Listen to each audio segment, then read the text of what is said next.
complete, we'll return to the embassy where we've secured the cards, having cleared the base of the arsenal we need, and then make our way for the Divide. To deracinate ourselves for so many years, however, despite how stressful it was to experience, feels disheartening. Speak for yourself. I've yearned for a good night's sleep for a decade now. I just hope Skyrim doesn't harbor the same hostility, the same corruption that fills this one. Crossed fingers. Hopefully I can talk to command back in Cyrodiil for our transfer to one of the fringe outposts in the homeland once we're done with Skyrim. Don't get my hopes up too much. Such hope is akin to sin through this realm, bringing swift punishment. Pessimism will be the death of you. Yet I understand your disposition, after having fought to improve a realm that doesn't reciprocate. Come, let's go and hasten this process. Chef back at the embassy is preparing a fine farewell feast from what I hear. We don't want it to go cold.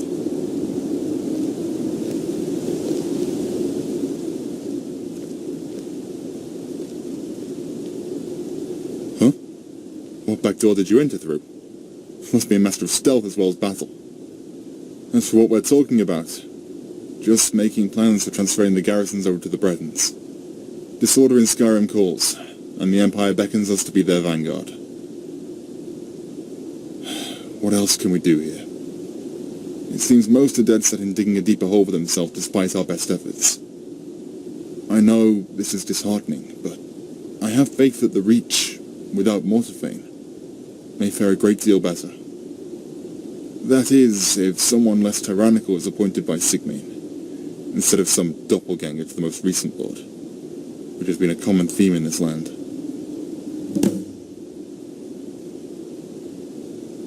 In fact, I've heard Sigmane's son, Damien, may just be the lord that breaks the cycle.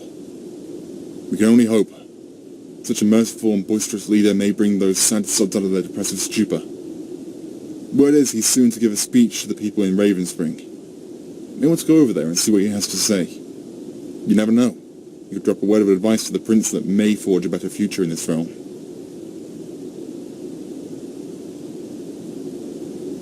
That would be a man named Visa.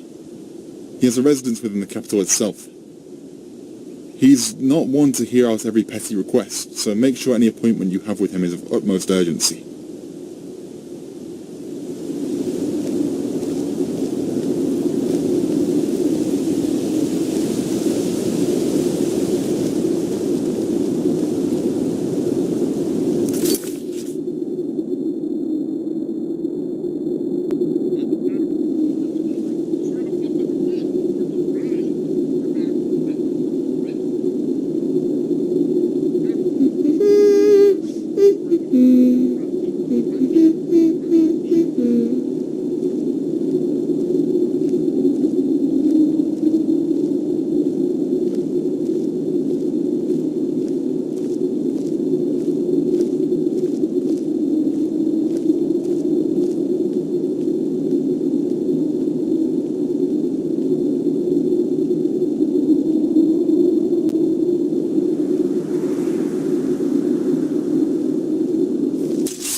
You were with the Imperials at the outpost, right?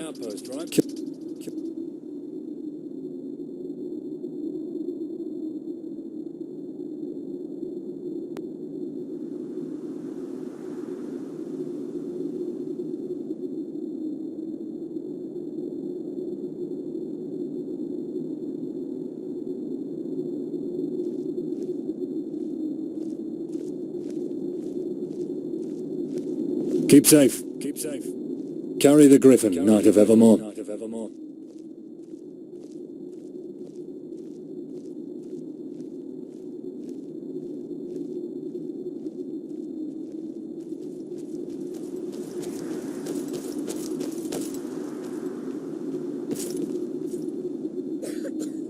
Keep safe. Knight, forgive the interruption, but I need your attention within the temple.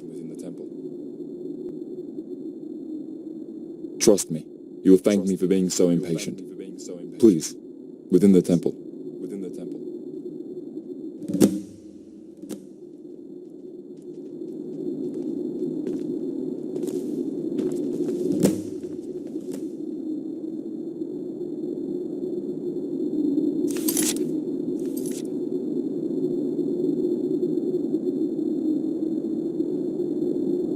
Is alike that their structures still hold after all these years.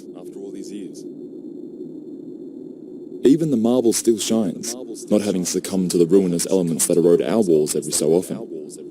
How did it feel? Was the air strangely fresh? How bizarre. That's not characteristic of the Durrani at all. Wait. Yes. Not Durrani at all, but Ayleid. The Ayleid embassy built by those Durrani all those millennia ago.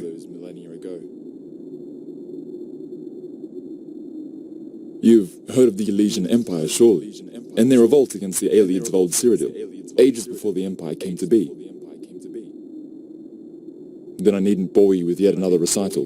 That slave revolt, having swept over large swathes of Cyrodiil, had then turned their gaze west to the Durrani hegemony, now High Rock. Desperate and engulfed in panic, the Durrani pulled whoever they could from what remained of the Ayleid, one prominent figure, with the moniker of the last king, Dinah by name, who had followed that fleeing diaspora. A very desperate alliance, to speak the truth.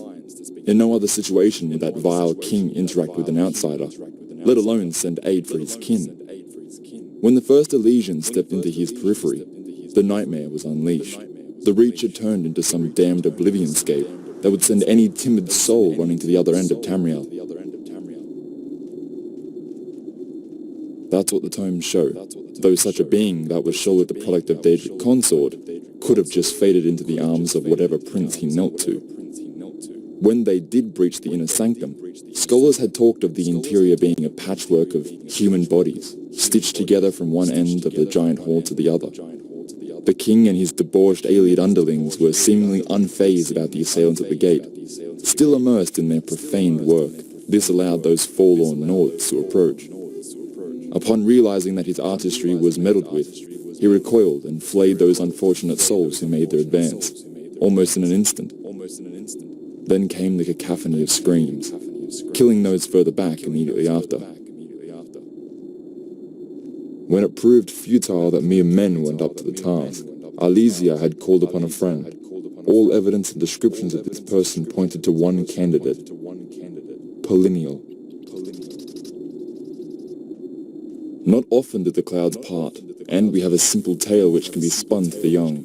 If you're looking for such stories, then Evermore and those lands further west would, though looking at you, such light-hearted tales would quickly grow to bore.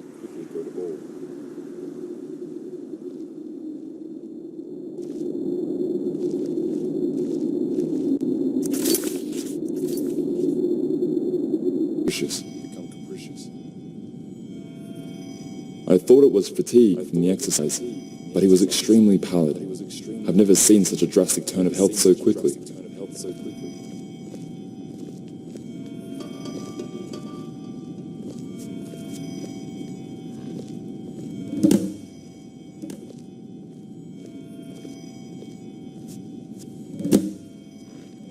Godspeed, Knight.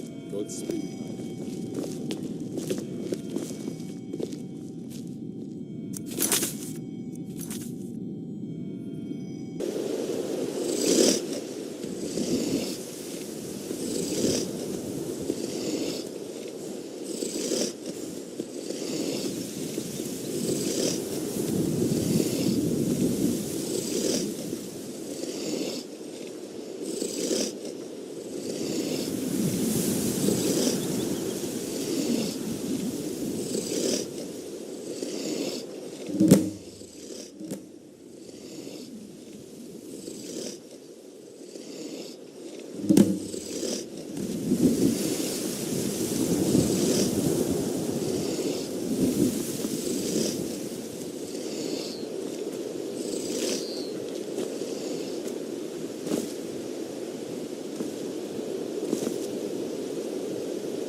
Don't cause any trouble now. Don't cause any trouble now.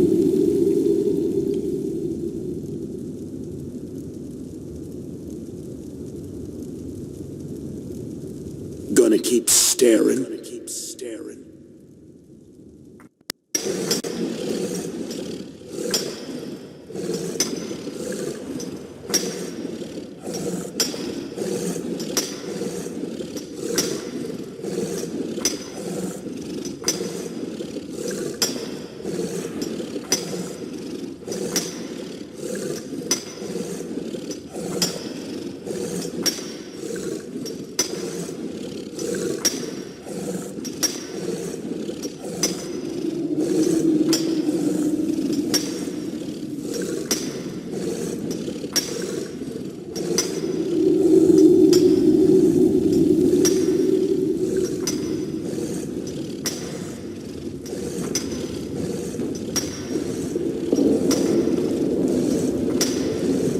You all right? You all right?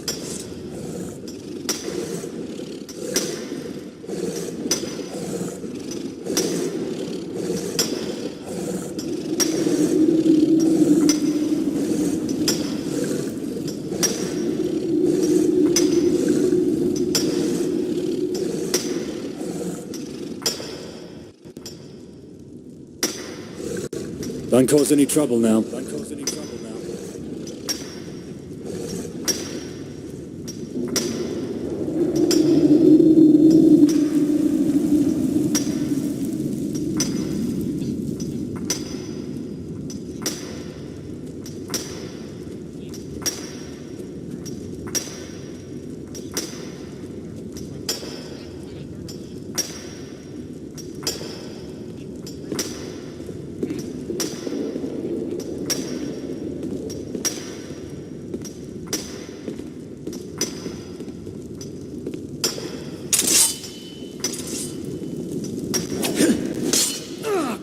I see you, scum.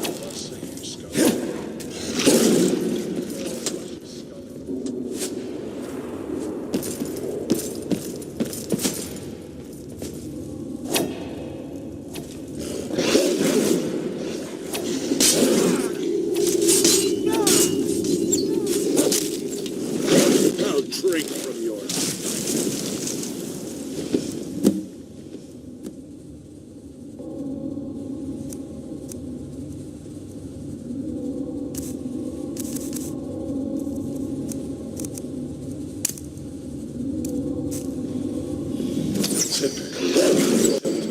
Another gutter.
To meet your end. I'll bash your brains out.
A gutter rat.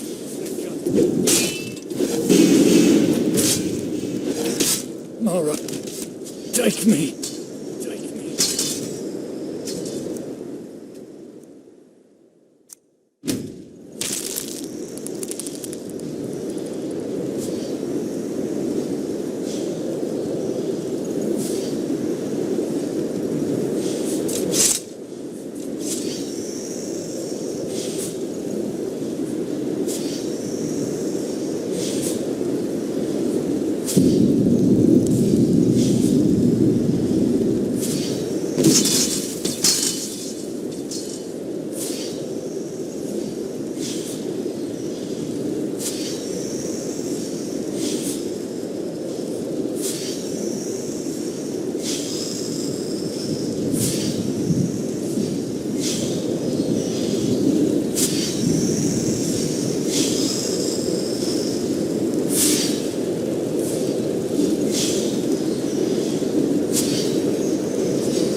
Quagmire of want.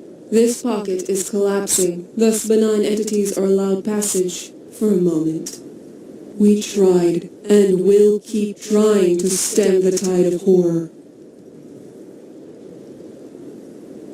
But the hearts of mortal agents are locked in struggle, their souls tandem with fragility. Swaths of individuals seeking to convert their being had given rise to the terrific scenario you've seen. Such chaos has led to extremities in every strand of thought, where the sadist and the butcher thrive in dire times. We need to go back and salvage what little hope there is, lest the Dark Mother has her feast.